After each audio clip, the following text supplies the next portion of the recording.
بسم اللہ الرحمن الرحیم۔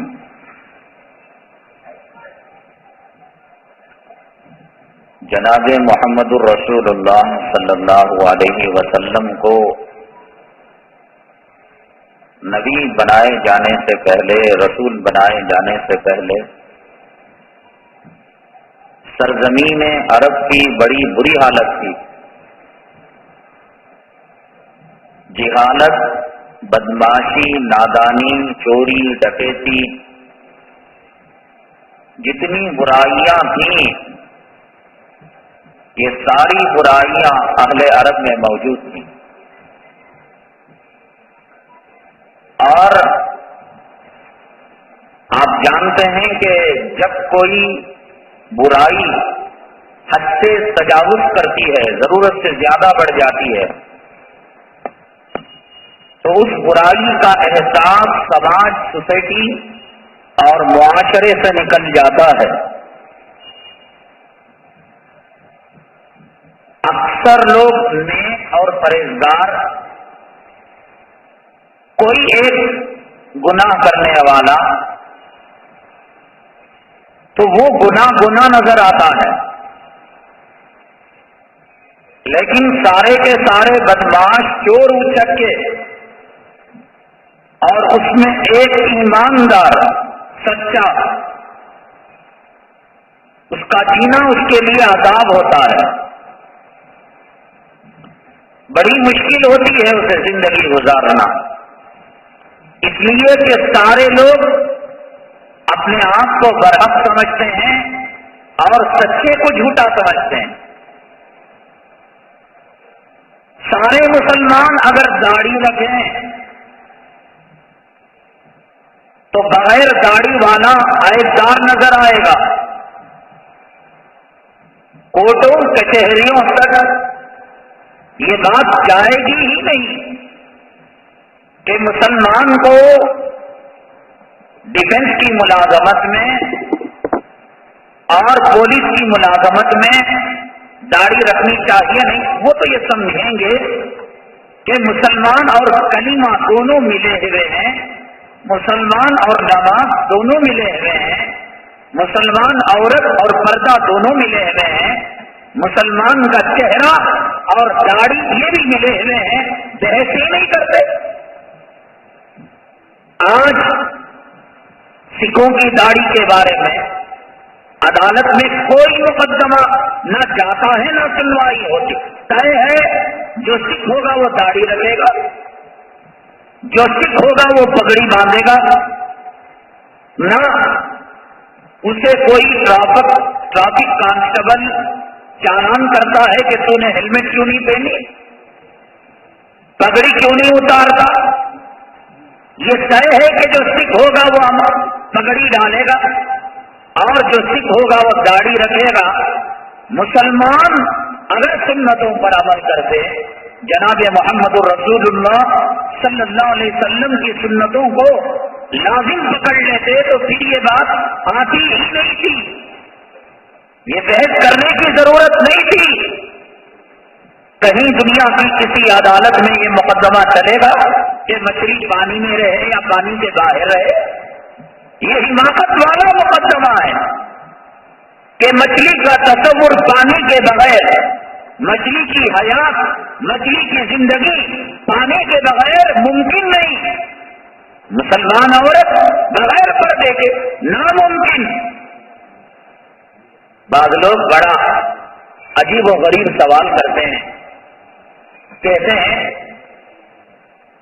مسلمان مریا تو، ایکسیڈنٹ ہوا تو ختنہ وغیرہ شناخت ہے، اس سے وہ پہچانا جائے گا، مرد ہو۔ عورت اگر ایکسیڈنٹ ہو کیسے پہچانی جائے گی؟ میں نے 1000 مرتبہ اس کا جواب دیا، جس کی زندگی جیسے ہوتی ہے اللہ تعالیٰ اس کی موت اس کو ایسے ہی دیتے ہیں۔ کسی مرد کی بھی شرمگاہ کھول کر ختنے کی نشانی اس وقت دیکھی جائے گی جب اس کی پیشانی میں نماز کا گٹا نہ ہو۔ دنیا کی کسی نشانی پر ان کی عبادت کا گھٹا اللہ نے نہیں دیا ہے سوائے امت مسلمہ کے. پہلا مرحلہ نمازی بے نمازی، چلو کسی وجہ سے گھٹا نہیں آیا، نشانی نہیں ہے، چہرہ ایسا ہوگا کہ چہرے کو دیکھ کر آدمی چیخ کر کہے گا کہ یہ چہرہ محمد صلی اللہ علیہ وسلم کے غلام کا ہے، یہ کسی انگریز کے نسخے سے نہیں پیدا ہوا ہے. ختنہ کافروں اور چماروں کی خصلت پر جینے والے انسانوں کی دیکھی جاتی ہے. ختنہ یہودی بھی کرتا ہے، ختنہ نصارہ بھی کرتے ہیں، ختنہ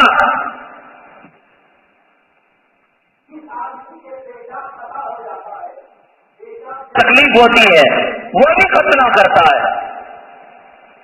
یہ تو کوئی اسلام اور مسلمانوں کی نشانی نہیں. چلو آگے چل کر ایک ایسا عجیب و غریب مسئلہ میں آپ کے سامنے رکھوں گا، آپ حیرت میں رہ جائیں گے.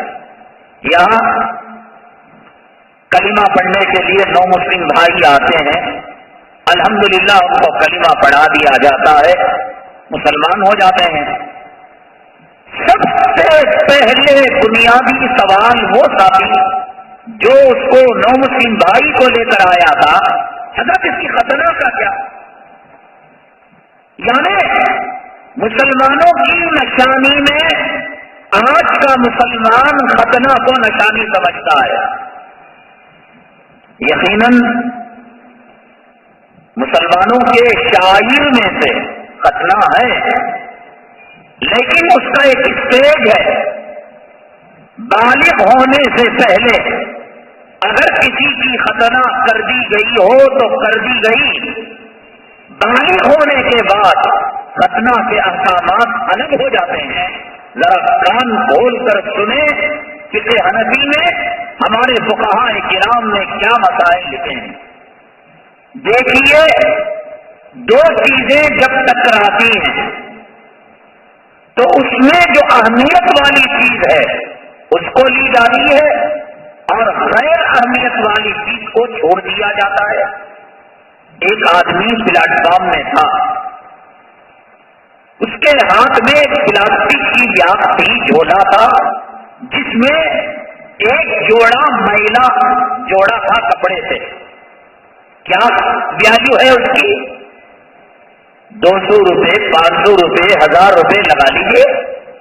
اور اس کو بہت دور تک سفر کرنا تھا، اسے بامبئی جانا تھا اور وہاں سے جا کر جدہ کا ہوائی جہاز اس کو پکڑنا تھا، اس کو امریکہ جانا تھا. لیکن یہاں بنگلور سے بامبئی کے لیے ٹرین کے انتظار میں تھا. ٹرین آ گئی. اب اس کا جو ایک پلاسٹک کا جوڑا تھا، پلاسٹک کی بیاگ تھی جس میں ایک میلا جوڑا تھا. اب دیکھا کہ کہیں سامان میں مل گیا یا کتا منہ سے کھینچ کر لے جا کر کہیں دور ڈال دیا. اب دو ہی صورتیں، یا تو ٹرین پکڑے یا وہ اپنے جھولے کو تلاش کرے. اب اس کے لیے اہمیت کیا ہے؟ اہمیت وہ سفر ہے جس میں کس نے 35,000 40,000 50,000 کے ٹکٹ خرید رکھے ہیں ہوائی جہاز کے اپ اینڈ ڈاؤن کے. اگر یہ ٹرین چھوٹ جائے گی تو پھر بامبئی کا ہوائی جہاز کوئی بے وقوف بھی میلے جوڑے کے لیے ٹرین کو مس نہیں کرے. ارے جانے دو یار، جھولا ایسے ہی چھوڑ کر ٹرین پر گارڈ نے سیٹی مار دی، گرین سگنل لگ گیا، چھوڑ کر بھاگے گا. کوئی بے وقوف اس کپڑے کی طرف. چھوٹی چیز کی قربانی بڑی چیز کے لیے کی جاتی ہے. یہی شریعت کا اصول ہے کہ آپ نماز کے لیے کھڑے، ظہر میں آ کر آپ کو بتانے کہ جماعت کئے بجے کھڑی ہو رہی ہے. سنت کے لیے کھڑے ہوئے آپ نے سنت 4 رکعت کی نیت باندھی تھی. 2 رکعت قریب الختم سے تشہد کو بیٹھے تھے کہ مؤذن صاحب نے اقامت شروع کر دی، اللہ اکبر اللہ اکبر. اب سنت بڑی ہے فرض بڑی؟ فرض تو آپ کیا کریں گے؟ وہ سنت کو 2 رکعت پر سلام پھیر دیں گے اور فرض میں آ کر شامل ہو جائیں گے. اس لیے کہ آپ کو بڑی سواری میں سوار ہونا ہے سوائے فجر کی سنت کے، اس لیے کہ اس کی بعد میں گنجائش نہیں۔ تو اس میں یہ مسئلہ کہ آخر تشہد کے ملنے تک، سلام کے ملنے تک بھی آپ اپنی نماز چاہے تو ختم کر سکتے ہیں، کیونکہ بڑی قیمتی نماز اور بعد میں گنجائش نہیں، اس کی گنجائش بعد میں، اس کے چکر میں لگے رہیں گے، تکبیر تحریمہ جائے گی، پہلی صف کا آپ کا ثواب جائے گا۔ شریعت کہتی ہے 2 رکعتوں میں آپ سلام بھیج دیجیے اور بقیہ 4 رکعتیں بعد میں آپ پڑھیے۔ سمجھ میں آئی بات؟ 2 چیزیں، چھوٹی اور بڑی، چھوٹی چیز کی قربانی دی جائے گی اور بڑی چیز کو اپنایا جائے گا۔ ختنہ، اس کی شرعی حیثیت کیا ہے؟ یہ واجب، یہ فرض، یہ سنت موقدہ، یہ سنت غیر موقدہ، یہ مستحب، مقام کیا ہے اس کا؟ کچھ درجات ہے، درجہ بندی ہے نا۔ ابھی ہم نے تراویح پڑھی، سنت موقدہ، وتر کی 3 رکعت پڑھی، یہ واجب، عشاء کی 4 رکعتیں پڑھی، یہ فرض۔ درجہ بندی ہے نہیں اعمال میں، مسواک سنت، غیر موقدہ، مستحب کہ آپ نے استعمال کیا اجر ملے گا، اور چھوڑیں گے پوچھ تو نہیں ہوگی لیکن نماز کا، وضو کا اجر کم ہو جائے گا۔ تو ایسے یہ جو ختنہ ہے اس کی شرعی حیثیت کیا ہے؟ تو علماء نے لکھا ہے کہ صاحب یہ مستحب ہے۔ مستحب کا حکم کیا ہے؟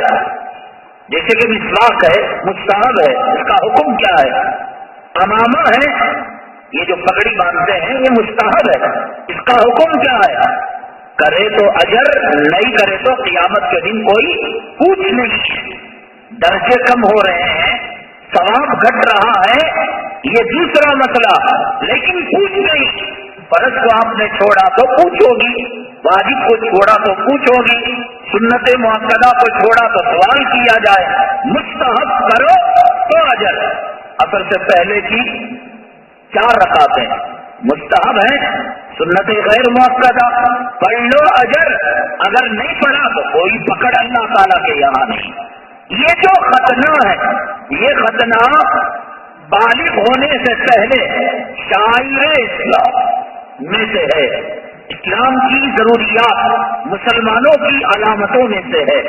بالغ ہونے کے بعد یہ جو اپنا حکم پہلا رکھتی ہے، یعنی مستحب پلس شاعر اسلام، پھر جمع مسلمانوں کی نشانی، یہ بالغ ہونے تک، بالغ ہونے کے بعد یہ خالی مستحب باقی رہ جاتی ہے، یہ ہے مستحب ختنہ۔ اور مرد کا ناک سے لے کر گھٹنے تک ستر کرنا، یعنی چھپانا، پردہ کرنا، یہ فرائض میں سے ہے۔ اب ختنہ ایسا تو نہیں ہو سکتا کہ کسی کے سطر کو چھپایا جائے اور اس کی ختنہ بھی کی جائے۔ ختنہ ہوئی مستحب، پردہ کرنا ہوا واجب، مستحب کے لیے واجب کو نہیں توڑا جا سکتا۔ سمجھ گئے آپ؟ واجب کے لیے مستحب توڑا جا سکتا ہے، لیکن چھوٹی چیز کے لیے بڑی چیز کی قربانی نہیں دی جا سکتی۔ بڑی چیز صدر عورت ہے، ناک سے لے کر گھٹنے تک چھپانا۔ فقہاء نے کتابوں میں لکھا ہے کہ اب اس کے ختنہ کرنے کی کائنات میں ایک شکل ہے وہ، اور وہ شکل یہ ہے کہ اب اس کے صدر کو دیکھنا کسے جائز ہے؟ بھائی حرام، باپ حرام، بیٹا حرام ہے نا، نہ باپ دیکھ سکتا ہے نہ بھائی۔ مرد کا مرد سطر نہیں دیکھ سکتا۔ بعض لوگ یہ جو چھوٹی چڈیاں پہن کر غسل کرتے ہیں کھلی جگہوں میں اور تیرتے ہیں یا اسپورٹ میں شامل ہوتے ہیں، گھٹنے سے لے کر ناک تک اس میں سے ذرا بھی دکھائیں، یہ ایسا ہے جیسا کوئی ماں کی شرمگاہ کو دکھا رہا ہو۔ حرام ہے یہ، گھٹنے سے کم حصہ دکھانا، اوپر والا، ناک سے نیچے والا، یہ ایسے حرام ہے جیسے بیویوں کی، ماؤں کی شرمگاہیں حرام ہے۔ یہ عین سطر ہے مرد کا۔ اگر نماز میں 3 سبحان اللہ کے مقدار یہ گھٹنے سے لے کر ناف تک 3 سبحان اللہ کے مقدار اگر عضو جسم کا یعنی ران دھوپڑ یا ایک کوئی اور چیز نظر آ گئی 3 سبحان اللہ کے ذرا پھٹا فوراً اس سے صحیح کر لیا نماز ہو جائے گی. لنگی سرک گئی صحیح کر لیا لیکن اتنا ترجیح رہی کہ دیکھنے والا 3 سبحان اللہ کہنے کی مقدار میں دیکھا تو ستر عورت ہو گیا جو نماز کی شرائط کے خلاف ہے. ستر عورت دکھ گیا نماز کی شرائط کے خلاف ہے اس کی نماز ٹوٹ گئی. اب اس کو نماز دہرانا پڑے گا. مرد بھی مرد کو شرمگاہ عورت بھی عورت کو عام جسم نہیں دکھا سکتی. یہ جو عورتیں بند کمرے کے اندر ماں ہے بیٹی کپڑے بدل رہی ہے اور ماں بدل رہی ہے بیٹیوں کے سامنے بہن بہن کے سامنے کپڑے بدل رہی ہے وہ یہ سمجھتے ہیں کہ پردہ عورتوں سے ہے. عورت سے پردہ ہے جیسے مرد کا ناک سے لے کر گھٹنے تک کا پردہ مرد سے مرد کے لیے ہے. عورت کا اتنے جسم کا پردہ جتنا جسم اپنے باپ کو دکھا سکتی ہے. عورت کتنا جسم اپنے باپ کو دکھا سکتی ہے. یہ 2 ہتھیلیاں کونے تک نہیں جہاں واچ ڈالتے ہیں یہ 2 ہتھیلیاں کٹے تک. یہ چہرہ جتنا وضو کے اندر دھونا عورت کا فرض ہے یعنی سر میں پیشانی کے بال جہاں شروع ہوتے ہیں وہاں سے پھوڑی کے نیچے تک ایک کان کی للکی سے دوسرے کان کی للکی تک اتنا چہرہ اتنے ہاتھ پورا ہاتھ بھی نہیں اتنے ہاتھ اور جتنے پیر وضو میں دھوئے جاتے ہیں اتنا آگا باپ کو بیٹے کو بھائی کو جن سے پردہ نہیں ان کو اتنے آگا کا دکھانا عورت کو جائز ہے. ان آگا سے ہٹ کر اگر ہاتھ کے پنجے چھوڑ کر اس نے ہاف آستین کی بلوچ سلائی ہے اور اس نے آدھے آستین کی قمیص پہنی ہوئی ہے حرام ہے. یہ ہاتھ دکھانا ایسا ہے جیسے پیشاب اور پاخانے کی جگہ دکھانے کے برابر. صرف ہتھیلیاں باپ کو اس باپ نے اس کو پیدا کیا اور جو باپ اس کی جنت کا دروازہ ہے باپ جنت کا دروازہ اس باپ کو اتنی ہتھیلیاں اور جتنا وضو میں چہرہ دھویا جاتا ہے اور جتنا وضو کے اندر پیر دھوئے جاتے ہیں باپ کو اتنا ہی دکھایا جا سکتا ہے اور اتنا ہی عورت کو دکھا سکتی ہے.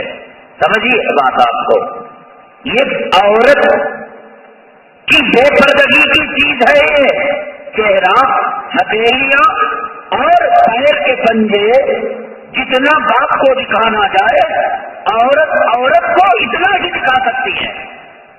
تو اب عورت کے سامنے کپڑے نکال رہی ہے اندر باہر کے کپڑے پہن رہی ہے یہ گناہ کبیرہ ہے. جیسے مرد کا اور غیر محرم مرد کا عورت کے چہرے کو دیکھنا حرام ایسے ہی ایک عورت چاہے وہ ماں ہو چاہے وہ بیٹی ہو چاہے وہ بہن ہو چاہے وہ پرائی عورت ہو عورت کا بھی عورت سے پردہ ہے سارے جسم کا مگر وہ اعضاء جن اعضاء کو باپ کو دکھانا جائز ہے اتنے ہی اعضاء عورت کسی اور عورت کو دکھا سکتی.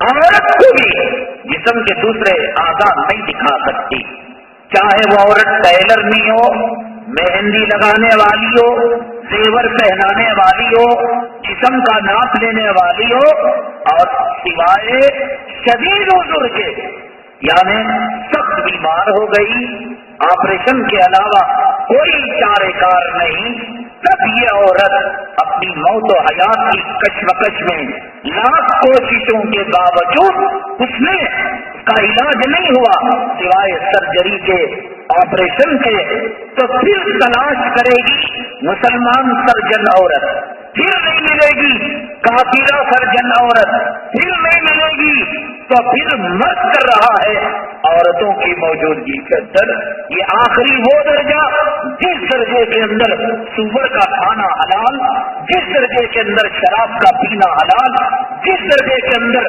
مرے ہوئے انسان کا گوشت کھانا حلال، یہ آخری اضطرار اور مجبوری کے درجے میں عورت اپنا جسم غیر کو دکھائے گی۔ کہاں شریعت، کہاں آج کی عورت صاحب؟ ایک بات یاد رکھیے، تو میں یہ کہہ رہا تھا، یہ ہے ستر کے احکام، ختنہ ہے مستحب اور ستر عورت ہے فرض، اس کو کھول نہیں سکتے۔ تو لہذا جو نو مسلم حضرات بڑے ہیں ان کی ختنہ نہیں کی جائے گی، سوائے ایک شکل ہے، وہ شکل بیوی ختنہ کا عمل کسی عورت سے سیکھے، پھر وہ بیوی ہی اس کی شرمگاہ کو دیکھ سکتی ہے۔ تو اگر وہ کر سکتی ہے تو کہاں نے لکھا ہے کتابوں میں، اگر وہ کر سکتی ہے تو بیوی کرے، اور بیوی نہیں کر سکتی تو کوئی پریشانی کی بات نہیں ہے کہ صاحب یہ بغیر ختنہ کے رہ گیا، ہندو کی نشانی، یہ آپ نے ذہن میں بٹھا لیا ہے۔ شریعت نے کہا وہ مستحب ہے اور پردہ کرنا فرض ہے، ایک مستحب کے لیے فرض کو نہیں توڑا جا سکتا۔ کتنا سخت مسئلہ ہے شریعت کا۔ تو شرم، حیا، یہ سب اہل عرب کے اندر نافذ تھی۔ بے حیائی جب عام ہوتی ہے تو بے حیائی ہنر بن جاتی ہے اور حیا شرم کی چیز بن جاتی ہے۔ اسی شہر بنگلور میں ہم نے وہ دور دیکھا کہ جب ٹی وی کی لعنت نہیں تھی، تمل ناڈو کے ایک مدرسے میں ہم تعلیم پا رہے تھے، آج ایک قصہ پارینہ لگتا ہے، انتہا بدکار زانیہ جو آقا نے فرمایا کہ جنت میں جانا تو دور کی بات، جنت کی ہوا تک ان کو نہیں لگے گی۔ تصور ختم ہو چکا ہے، بے حیائی کا، حیا کا، شرم کا، بے شرمی کا۔ آقا نے فرمایا تم دیکھو گے رب کاسیات عاریات، بہت ساری کپڑا پہننے والی عورتیں ننگی ہوں گی۔ 1430 سال پہلے جناب محمد رسول اللہ صلی اللہ علیہ وسلم نے اس کو بیان کیا۔ اس زمانے میں بے شرمی، بے حیائی اسلام کے آنے کے بعد تصور بھی نہیں تھا۔ فرمایا ایک زمانہ آئے گا عورت کپڑا پہنے گی لیکن ہوگی ننگی، ایسا برقع ٹیلر کو ناپ لینے کی ضرورت نہیں، وہ بتائے گا کہ سینے کا نمبر یہ ہے، پاخانے کی جگہ کا نمبر یہ ہے، کمر کا نمبر یہ ہے۔ آقا نے 1430 سال پہلے فرمایا کہ کاسیات کپڑا پہننے والی، عاریات ننگی ہوگی۔ فرمایا ان کے سروں پر اونٹ کے کوہان کی طرح چونڈے ہوں گے۔ اونٹ میں آپ پیٹ میں ایک ابھرا ہوا پہاڑ کی طرح حصہ دیکھتے ہیں۔ آقا نے فرمایا ان کے سروں میں اونٹ کے کیوں، یہ جو باڑی میں پیچھے چھیدا ڈال کو ہے نا چولی میں، جسم کی الرجی، جہنمی جسم کے کیڑے اس چولی کے چھیدوں سے دنیا کے کتوں کو نظر آئے۔ چولی پہن رکھی ہے، کھجور کا کٹ کاٹ رکھا ہے، وی شیپ کاٹ رکھا ہے کہ دنیا کے زانی کتوں یہ وہ جسم ہے الرجی کا، اسے نہیں چھونا، اسے دیکھنا نہیں۔ دنیا کی وہ بیماریاں جو قریب جانے سے آ سکتی ہیں اس سے کروڑوں درجے یہ جسم برا ہے، جہنم میں جانے کے لائق ہے۔ فرمایا آقا نے وہ سر پر چونڈا کیوں؟ اگر بال پیٹ پر پڑ جائیں، وہ جو چولی پر چمکی کا کام کرایا ہے، وہ چولی پر جو آئینہ ٹکایا ہوا ہے، وہ جو چولی کو اس نے 3 انگل کا پیٹ میں لٹکایا ہوا ہے، وہ جو چولی اتنی مہین اور پتلی کہ اندر کی باڑی نظر آ رہی ہے، یہ بال اگر پڑ جائیں تو کہاں سے نظر آئیں گے؟ آقا نے فرمایا اونٹ کے کوہان کی طرح سروں پر چونڈے